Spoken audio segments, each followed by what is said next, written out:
జనార్దన స్వామి వారి యొక్క మూల విరాటం విగ్రహాలు, అట్లాగే పరమ పవిత్ర పావనమైనటువంటి జనార్దన స్వామి ఆలయం పెదకొండూరు కృష్ణానది ఒడ్డున ఆంజనేయ స్వామి గుడి కూడా ఉంది. కూడా మూల విరాట్లు వాళ్ళు మనకి దర్శనాలు ఇస్తున్నారు. బృహత్తరం 1000 సంవత్సరాల నాటి ప్రతిష్ట రాజా నరేంద్రుడు ఇక్కడ వీటిని మరి పునర్నిర్మాణం చేసి అనేక రకాలుగా, ఇది బ్రాహ్మణ కొండూరు అంటే ఇక్కడ అంతా బ్రాహ్మణ గడప 400 ఇళ్ళు ఉండేవి. కృష్ణానది ఒడ్డున బెజవాడ తీర ప్రాంతం. ఇక్కడ అఖండ దేదీప్యమానంగా వెలుగొందుతూ కోటి సూర్య ప్రభా కాంతులతో మరి అల్లారేటువంటి జనార్దన స్వామి. ఇది ఆలయ ప్రాంగణము, ఇది గర్భగుడి.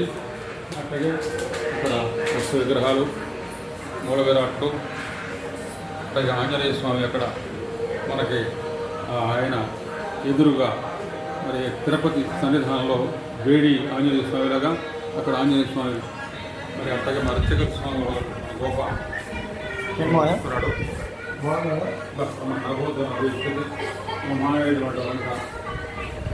కోటి సూర్య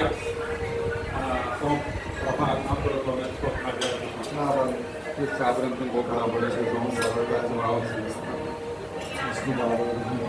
శ్రీదేవి భూదేవి సమేత జనార్దన దివ్య పాదాలు స్వామివారి శతాయుష్మాన్ భవతి ఆయురారోగ్య మనోవాంఛ మనస్సంకల్ప పర్వాలేదు ఉండు. ఏంటి అంటే మన అర్చక స్వామి వారు మా గోపాల స్వామి ఆయన యొక్క ఎవరు ఇది కూడా ఇక్కడ మనోత్తరంగా అన్నపూర్ణమ్మ గారు మరి బాబాయ్ మనవాడి యొక్క మాట్లాడుతున్నారు. వీడియో తీస్తున్నారా? చక్కగా ఇక్కడ బ్రహ్మాండటువంటి అలంకరణ సేవలు నిత్య నూతనంగా ఇక్కడ అందరినీ బహుళ జన ఆదరణతో చేసేటువంటి గోపాలు చరితార్థుడు చిరస్మరణీయుడు జనార్దన స్వామి యొక్క సేవలు పునీతుడై పవిత్రుడై పావనుడై అనేక రకాలుగా అవగాహనతో ఇక్కడే తెలుగులు పెట్టుకుని కాపురం ఉండేటువంటి మహనీయంగా భాషిస్తున్నాడు మా గోపాల్. అంతా మామయ్య గారు ఆశీస్ ప్రభుత్వానికి